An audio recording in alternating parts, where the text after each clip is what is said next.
Halo, perkenalkan nama saya Iva Nurul Izzah dengan NIM 016.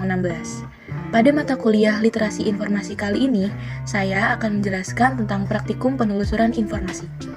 Hal pertama yang harus kita lakukan adalah menentukan kasus kebutuhan informasi. Kasus kebutuhan informasi kita kali ini yaitu layanan bimbingan pemakai bagi digital native berbasis mixed reality. Dari kasus tersebut, selanjutnya kita mengidentifikasi kebutuhan informasi. Dalam identifikasi kebutuhan informasi, proses penentuan pencarian informasi yang diperlukan sangat tergantung dari studi kasus yang akan dibahas. Contohnya pada studi kasus layanan bimbingan pemakai bagi digital native berbasis mixed reality.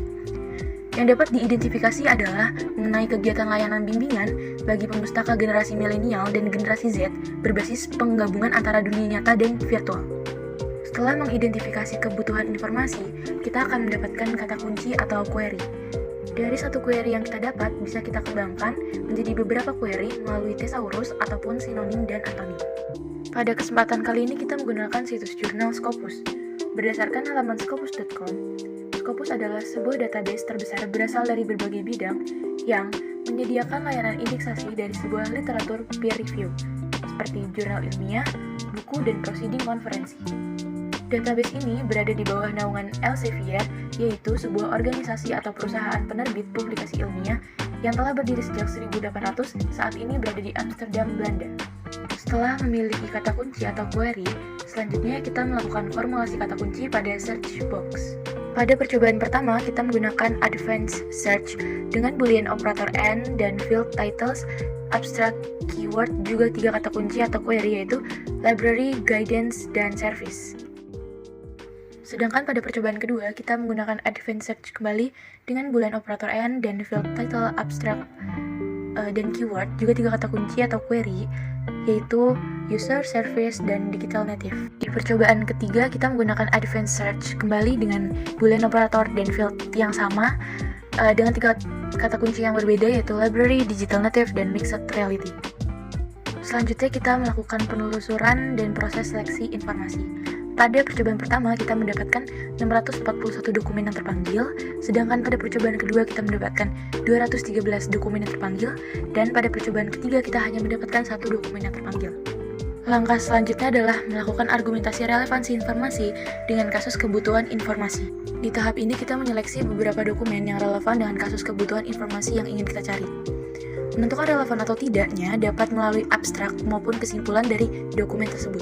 Yang pertama, saya menemukan jurnal berjudul Pattern for Representing Knowledge Graphs to Communicate Situational Knowledge of Service Robot, karya Zhang San dan Zheng San tahun 2021. Karena dalam abstraknya menjelaskan tentang robot layanan, yang artinya berbasis dunia nyata dan virtual, serta pengembangan perpustakaan pola untuk merancang pengguna non-ahli atau kita sebut dengan pemustaka. Yang kedua berjudul Challenge and Strategies for Educational Virtual Reality, Result of an Expert-Led Forum on 3D or VR Technologies Across Academic Institution. Abstraknya berisikan tentang penjelasan mengenai perpustakaan akademik mengadopsi teknologi VR untuk berbagai tujuan penelitian dan pengajaran, termasuk menyediakan akses yang ditingkatkan ke koleksi digital, menawarkan alat penelitian baru dan pembangunan lingkungan belajar baru yang imprensif, serta proyek mengembangkan strategi perpustakaan untuk pengembangan dan penggunaan kembali koleksi 3D dan virtual reality. Yang ketiga, saya memilih judul Developing a Service Robot for a Children Library, a Design-Based Research Approach. Karena dalam abstraknya menjelaskan tentang bagaimana layanan yang lebih efektif yang mendukung pelanggan sama proses pencarian buku.